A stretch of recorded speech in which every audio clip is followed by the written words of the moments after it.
Biologically, Yes. I'm currently 6.2 years younger than my actual age. Longevity has been marketed badly because it's not just about what the rich get access to live to 150. It's what we can all do to stay healthier for longer. Having purpose, being creative in the ways that we can connect, belong, contribute, be loving, receive love. These are all good for physiological and mental health. We kind of made a commitment to each other that when we sell our next companies, we're going to come together and build something that helps people from preventing getting sick at all. If you look in Sardinia or Okinawa, even in Carmel in California, one of the things that really is distinct to most places around the world is that as you age, many of us become isolated. So health is something we take for granted because it's like the account that we put money into and we don't see the value for it until later. The actual number one thing was the quantity and quality of their social connections. So whether it be with family, friends, but not being lonely in your old age is a key health indicator. Getting a blood test regularly is a great example of how you can understand whether what you're doing is whether it's working or not. Rozmowy o tym, co się liczy. Hello and welcome to today's special episode. For years I have been working as a journalist. I have been talking about movement, about food, about well-being. But today we are going one step further. We'll talk about something that has the power to change how we approach health forever. Biological age, it is not age in your ID, but the age, real age of your body. And the person who made it measurable is with us right now. Hello. Hello, Mariola. It's great to be here. Yes, I'm so happy that you are here. My guest is Peterem Wardem, CEO of Humanity, the creator of the leading AI algorithm that analyzes biological age using blood biomarkers. His solution is now available in Poland thanks to the partnership between Humanity and Alab laboratoria. That is correct. I stay with us. Yes. Peter, welcome. I'm delighted to have you here in Poland in person. Well, first of all, it's an honor, Mariola, to be here with you, as I know you have an incredible pedigree in this world of health and fitness, so it's really an honor. How old are you? Chronologically, I'm 47. But biologically, yes. I'm currently 6.2 years younger than my actual age. So I'm not quite in my 30s, but I'm getting there. So I've been testing myself for the last couple of years with tests, and I've continuously reversed that since focusing on that measure. So I'm in the right direction. I am the same age like you. You're looking good for 47, yes. Mariola. Yeah. Of course, I think about the biological age. But let's start with something simple. Sure. People think longevity means extreme biohacking, expensive treatments, or billionaires trying to stay young forever. They spend a lot of money to achieve success. What does the longevity actually mean today? Well, that's a great question, Mariola. And the truth is that longevity has been marketed badly because it's not just about what the rich get access to live to 150. It's what we can all do to stay healthier for longer. So instead of looking at longevity as just lifespan, it's also looking at health span. So how do you increase the fully functional, healthy years that you have before you get sick, before you become susceptible to a disease? And this is something that many people don't realize is something we can affect. The loss of function in the body, aka aging, is measurable and reversible. And actually one of our science advisors, none other than George Church, who helped map the human genome, was one of the first, if you like, inspirational leaders of ours who made us aware of this fact. And what many people don't know is, it's something that we can all access, for free, even by just taking, some actions and understanding how healthy we are. So it is not about living forever. It is about living well for longer. Correct. Exactly that. And, I think when you focus on health and extending health span, naturally your lifespan will extend also. But we are looking to compress the number of sick years that you have and extend the healthy years so that you can live to a ripe old age. And that way we can be able to do the things that we care about, like spend time with our loved ones and still play, different activities and sports like you do every day. And that can be something that all of us can do. I was guinea pig in Poland. You were a guinea pig in Poland. It sounds like you were the first to bring a lot of the early fitness trends to the Polish market. But look how successful that's been, in terms of giving people the opportunity to look after themselves. Yeah. And hopefully we can help do that too. I didn't know what happened with me because I started many, many years ago when I was young. Tell me how this all began. You created a model that now tells people how fast they age. Where did the idea come from? So, like many of us, I lost my dad to a severe stroke in his early 60s. He was unconscious. It was actually here in Poland when it happened, interestingly, on my grandfather's funeral. So my mum lost her father and her husband in one go. And we felt completely helpless at the time. We live in this modern day society where there's the most advanced science and technology. And yet we had no, way to help the people we cared about the most. And my co-founder, Michael Gear, similarly had a loved one who had late-stage breast cancer and unfortunately passed away within a year of diagnosis.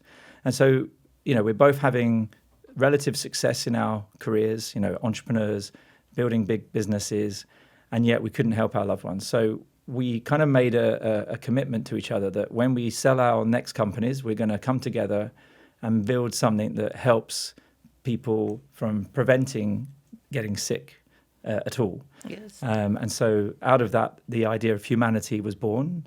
The name kind of says it really, which is we wanted to build something that was not for the privileged few, but for the many. Something I know you're very passionate about, bringing these innovations to the mainstream. And so to answer your question about the algorithm, it wasn't the first thing that we came up with, to be honest. We had a mission, which was very clear. And the mission is to give 1 billion years of health back to the world by the end of this decade. Now, that's a big number, but my co-founder and I had built platforms in the past that reached over 1 billion customers, which we sold. And we felt that we could achieve something that could achieve, that level of scale. And so we started with a consumer health app, which is called Humanity. And this is a very easy to use app. It helps you to manage your health day to day and gives you this feedback loop of understanding your biological age. But we realized that this is just one way to get this to the market. And so we kind of took a step back and we thought, well, how do we get this to everyone? And we realized that everybody gets a blood test. Yes. The problem is they don't understand necessarily what it means when their cholesterol is here and their glucose is there. Am I getting healthier? Unless they're sick, and then the doctor comes into play and says, well, you need to take this drug or this medicine. And so we realized that we needed to build that model. We needed to invent the way to understand your biological age based on any blood test.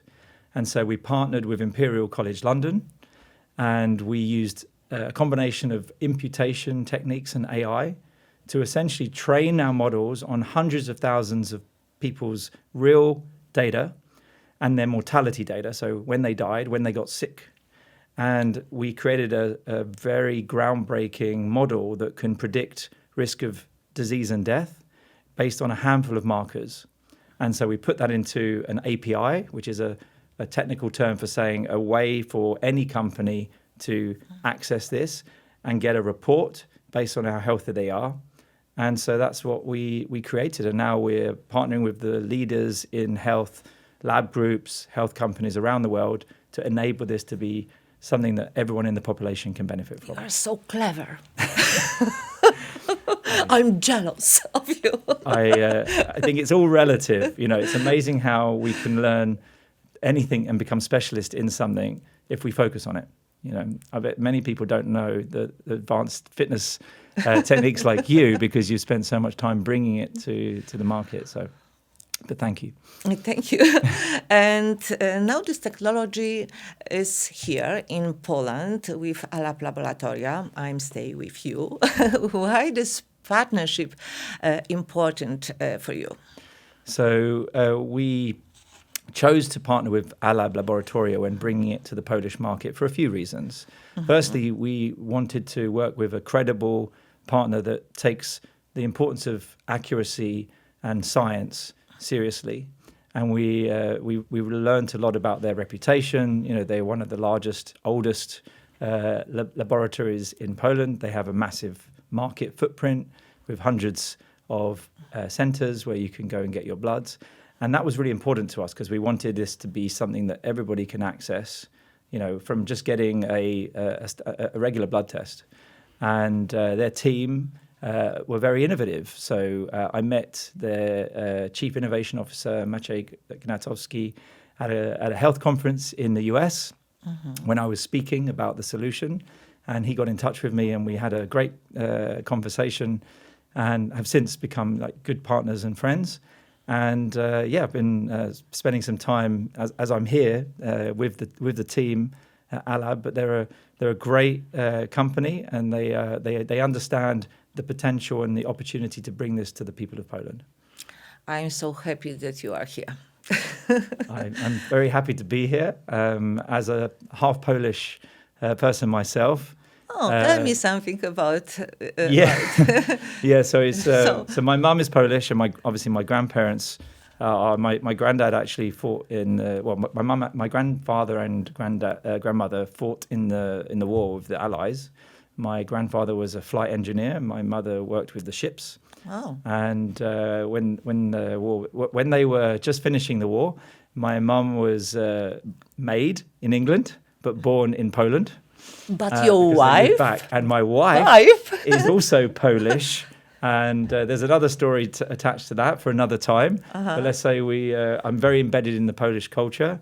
So I'm looking forward to Christmas. We celebrate, obviously, we open presents on Christmas Eve.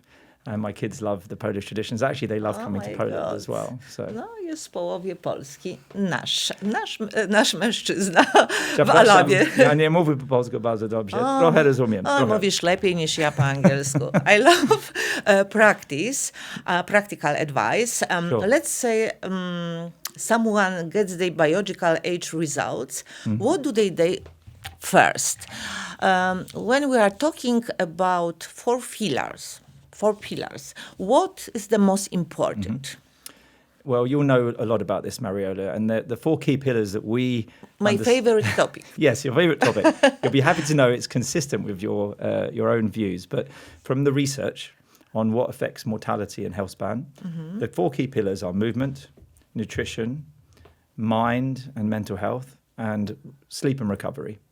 And so with movement, and we say movement because it's not necessary that you have to take up a sport per se.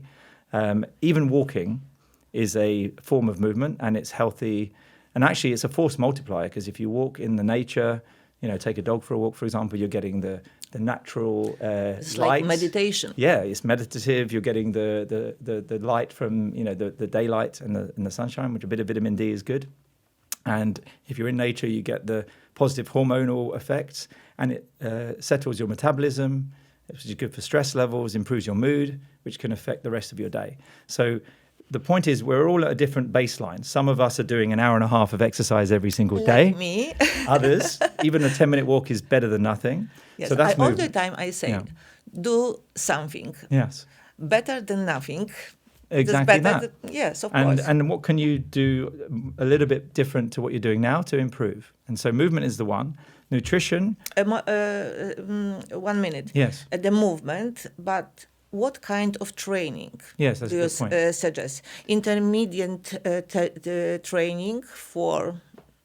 So the first answer to that question is everybody. There is not one size fits all for everybody. That's why movement in general is good. But of course, there are different types of movement activities that you can do. So one is just fitness, like steps.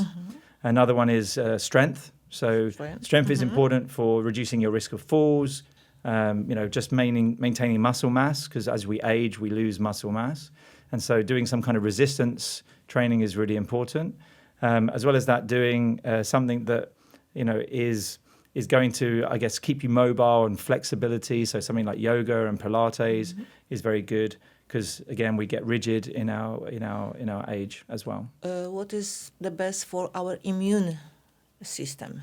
Well, if you like, any form of exercise is a natural senolytic, and it reduces inflammation. So there's a number of things we can do. Of course, cardiovascular exercise. So HIIT training, things like measuring your VO2 max.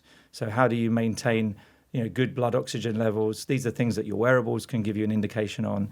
So there's level 2 training, there's level 4 training. There's a lot of different types of trainings and exercises one can do.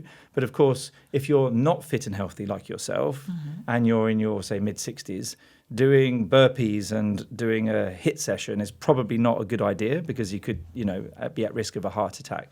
So you should always, understand where you're at and try to improve it. But there's a whole set of different things you can do to improve your cardiovascular health and your movement, and this triggers all the other pathways in your cellular aging as well. But I think that high intensive training is not so good for us, for average. Well, it is not good for immunity. Well, immune health is affected by, again, many pillars, not just exercise. About stress, about cortisol. Yeah. So cortisol, and women and men are different. So obviously we all have a different cortisol release. So it's, often a big spike in the morning, but that's actually good because it helps us awake. But again, the cortisol is not necessarily a bad thing. It's more about how you manage your stress. Exercise is a great way to, release, all the good hormones, oxytocin, serotonin, and, endorphins, to give you that positive mood. But it's not also triggered by exercise. There's also triggered by what you eat. If you do mindfulness meditation and other forms of breath work, there are different things. But it depends how you categorize it. But you can put those things into stress management and mindfulness. But they, of course, are. That's why in our app, for example, if you do some exercise, it affects mental health as well. Tell me something about diet. So, what should we avoid? Diet is always an interesting one, because there's a lot of diets in the sense of fad diets. People say, oh, you should have a paleo diet, or you should have a low carb diet, or you should be vegan, or you should be like... It is not so good. It's not so good. Generally, when you eliminate foods from a diet, it's probably not good, but there is, of course, quality and quantity. So there are different frameworks or models that are useful. Everyone, again, is different. So it's useful to, monitor yourself to understand what's working for you. But generally speaking, what's good is to have, whole food, predominantly plant-based diet. And that means you just have a variety of different vegetables and legumes and, nuts, seeds, things like this, because this is fiber. Fiber is great because it helps clean out your system. It helps keep inflammation low, and avoid essentially processed or ultra-processed foods as much as you can. A good rule of thumb is if it has more than 5 ingredients in one piece of food, it's probably processed, to a high level. And if you can, like a broccoli is a great example of an unprocessed whole food, and it's really good for you. It's not just what you eat, though. It's how much you eat. If you eat predominantly whole food plants, then you can eat quite a lot. But if you're eating a lot of foods that have high carbs, as well as saturated fat, probably not good. They're highly calorific. So you want to maintain calorie burn to gain ratios, so you don't put on weight and become obese. And this is something that you can monitor as well. But it's not just what you eat; it's when you eat and how much. So how much? Try to have a calorie deficit or maintain, depending on where you are in your... If you're obviously too slim, then maybe have some more calories. If you're too overweight, then you should reduce your calorie intake relative to your expenditure. But when you eat is important. So again, men and women are different because of the cycles in hormone for women. So this is not a general rule, but increasing your fasting window is a good intervention that can work for many people because it has a knock-on effect on maintaining calorie volume, and it gives your body a rest to allow it to recover. And actually, a good rule of thumb is 3 to 4 hours before you go to bed, not to eat. The worst thing is to eat a highly calorific, dense, high-carb meal just before going to bed, because your body is working at overdrive in digesting that, as opposed to, focusing on sleep. And sleep quality is another area of importance. Yeah. Because you are slim. Yes, well, I mean, everyone has a different body sort of form, and I'm athletic, slim. So for me, even if I eat a lot, it's hard for me to get too big. But so I have to have. I choose personally to have a high protein, a high whole food plant based diet, but I also eat meat. It is very important protein because we avoid protein. We eat not enough, I think. 3 grams. Yes, for 1 kilogram body mass is enough. That's actually. I mean, the rule of thumb is 1 gram per kilo. So if I'm 75 kilos, 75 grams. But 2-3 grams when we do something. When you're doing strength, when you're trying to do muscle building, I would say 2-3 is a lot. 2-3. I think that's 2.5. I would say that is probably higher than needed. Actually, I mean, I do think that it's good for many other things, but I think 1.5 to 2 times your body weight, so 1.5 to 2 grams per kilogram, I think is sufficient. But of course, if you're weight training, you may want to take more, but your body can only absorb so much, in a certain window. So I think generally having a high protein, low carb, high variety of vegetables diet is good for many people. But some people have a keto diet and it works well for them because they have a protein that can absorb the fat in an effective way. Others, they'll see their markers like their ApoB, Lipo-A, which are like specific blood markers, go through the roof when they eat too much of high protein fatty foods. So we're all different, and the number one thing you need to do is monitor yourself. But plant-based or meat protein? Well, I think plant-based proteins are very good. Some of the plants do not have some of the essential amino acids that are easily absorbed from meat. I think the general rule is to have a variety in your diet.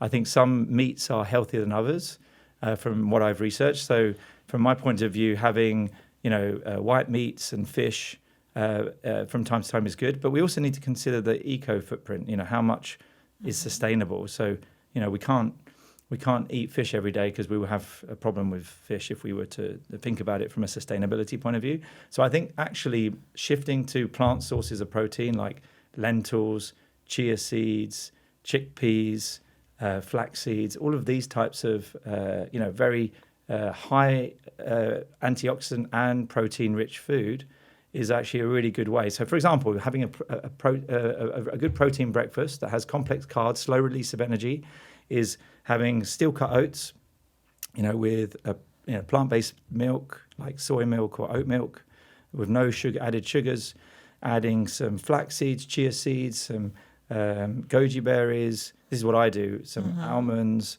walnuts, with a bit of nut butter. And it can be like 50 grams of protein in a breakfast, but it's also very, nutritious, good high fiber. Now a little bit about sleep. Yes.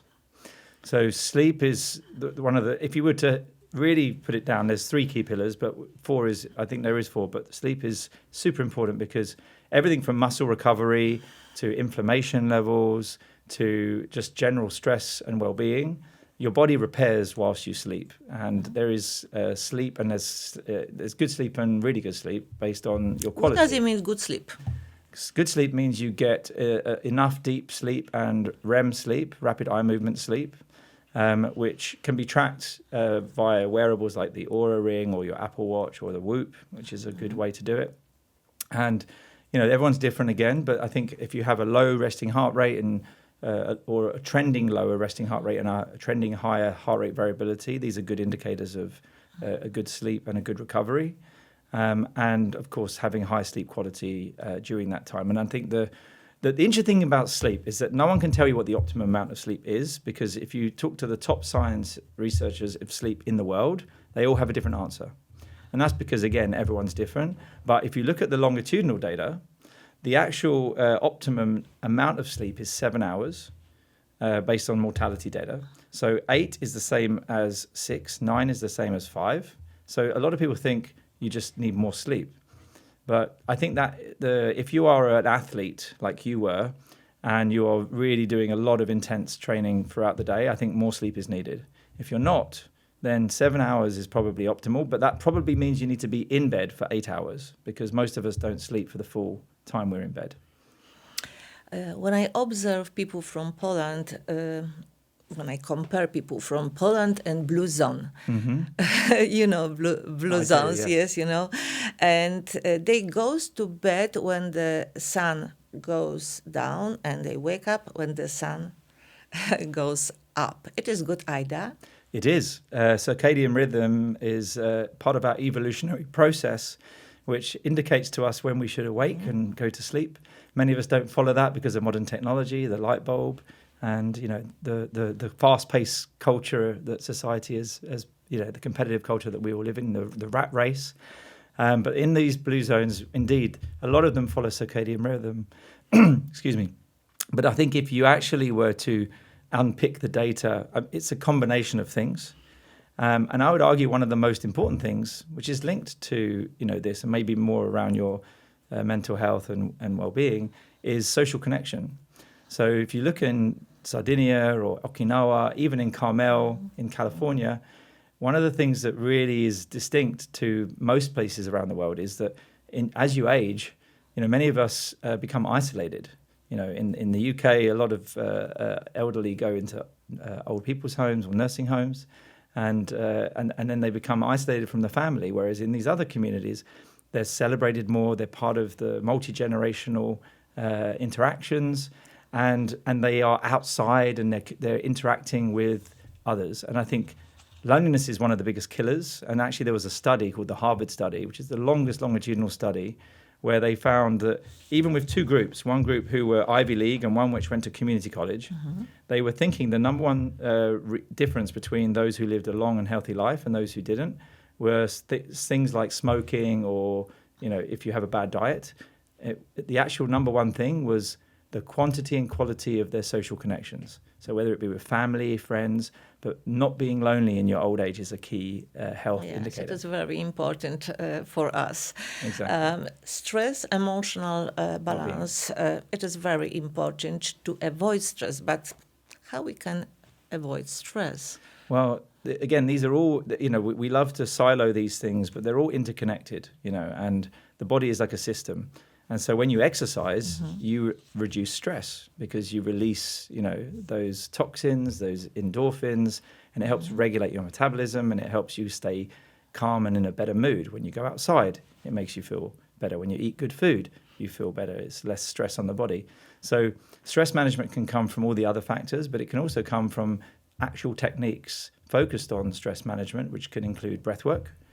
There's holotropic breathing or any different forms of breath work you can get access to, which can really put you into almost a psychedelic spiritual state equivalent, which is pretty transformational. But even just taking a moment to pause and take a deep breath when you are in the fight or flight mode. How to breathe properly? Well, there's not one single technique. There's many. And meditative techniques, you can go through one nostril and the other. In through the nose, out through the mouth. What I like to practice, and I do this before I go to bed at night, I do that when I'm in the sauna or in the morning when I'm stressed, is I will breathe in for 4 to 5 seconds. I then hold for 4 to 5 seconds and then release out slowly for 10 seconds. Hold at the bottom for 4 to 5 seconds and then breathe in again. And repeat. Easy. And I do this, say, 5 times. And what it does is it resets your nervous system and helps, with nervous system deregulation, such that you move from a sympathetic to a parasympathetic. So you move from a fight or flight I'm stressed, to a calm, relaxed state where your body is not, in inflammation mode. But there are other things you can do, like cold showers or hot and cold exposure. So sauna, steam room, these are really good for you. And you can mimic these things. Not everyone has a cold plunge in their backyard. But I, for example, have a 3-minute full cold on whatever the coldest temperature is setting it on my shower. And it forces you to breathe, because you have to sustain the coldness. But that gives you a sort of compound effect. And that's not just good for inflammation. It creates brown adipose tissue buildup, which is really good for anti-inflammation in your body. But I believe there's early data on it, but I think it keeps your nervous system and your arteries really strong, which can help with your cognitive health and, of course, your regulation of your nervous system and your generally your circulatory system, so that you reduce your risk of cardiovascular disease as well. Maybe something about love, because I think the love is very important too. It's actually a very good point. So I'm a big believer. That's my question. Well, love is conquers all, and I think it's such an important part to everything. And if you look at it from a longevity perspective, human connection and community and contribution, this higher form of actualization is probably the most fulfilling thing that we can do. It's like having purpose, being creative in the ways that we can connect, belong, contribute, be loving, receive love. These are all good for physiological make love too. And mental health. Make love, of course. Too. Again, force multiplier, because you're doing physical exercise, you're creating intimate stress. connection, you're releasing stress, doing it safely, obviously. But I think this is very important. So making love and being loving. One of my favorite adapted sayings, which I learned from Eckhart Tolle. So Eckhart Tolle has this book called A New Earth, which is a really profound book, I find, if you've read it. And he says, you're either going to find this book meaningless or profound. If you think it's meaningless, you're not ready, which I thought was quite cheeky. But I made this mean for myself. Every interaction in life, every situation, every circumstance, like this one we're having today, is either meaningless and random or it's meaningful and profound. If we choose to believe that it's a meaningful interaction, the energy that we give off, the connection that we have, and the butterfly effect of what we put out into the world is always more profound. So I choose to be loving and be open and be vulnerable, and I encourage everyone to be that way in any walk of life, not just with their friends and their loved ones, but in a work setting. If you're willing to be open and loving and vulnerable, the world opens up to you, and it's good for your health, your physical health, your mental health. I love this information. I always tell people, move, breathe, eat real food. It really... the basic, but it is difficult sometimes. It is. We live in a fast-paced world where we have a lot of, distractions, commitments, and it's hard to build daily habits. But I think that we can all start somewhere, and I think the first place to start is to understand how healthy you are. To have that awareness to say, you know what, I probably need to look at my lifestyle and my how I live my life. And ask myself, am I happy with where I'm at right now? Can I affect this? Can I make it better? And why we should care is because, a billionaire could have everything they want, but if they don't have their health, they only want one thing, and that is their health. So health is something we take for granted because it's like the account that we put money into, and we don't see the value for it until later, albeit we can enjoy good health and energy as we go, as you know. So I think the first thing is to monitor yourself. So getting a blood test regularly is a great example of how you can understand whether what you're doing is whether it's working or not. And so if you were to go to Alab and get a regular blood test, get a biological age measure, you'll get two things. You'll get an understanding of, do you have any risk factors? Do you need to see a doctor about some sort of problem? And let's just say you don't. Let's just say you're ostensibly healthy, but you still don't know how healthy you are. So if you understand your 2 years older biologically than your ID age, then are you happy with that? Do you want to stick with that, or do you want to do something to change that? And the great news is that it's changeable. We can slow the aging process. We can, for some temporary periods of time, even reverse it, especially when there's high inflammation and you're not in a healthy state. You can reverse that damage.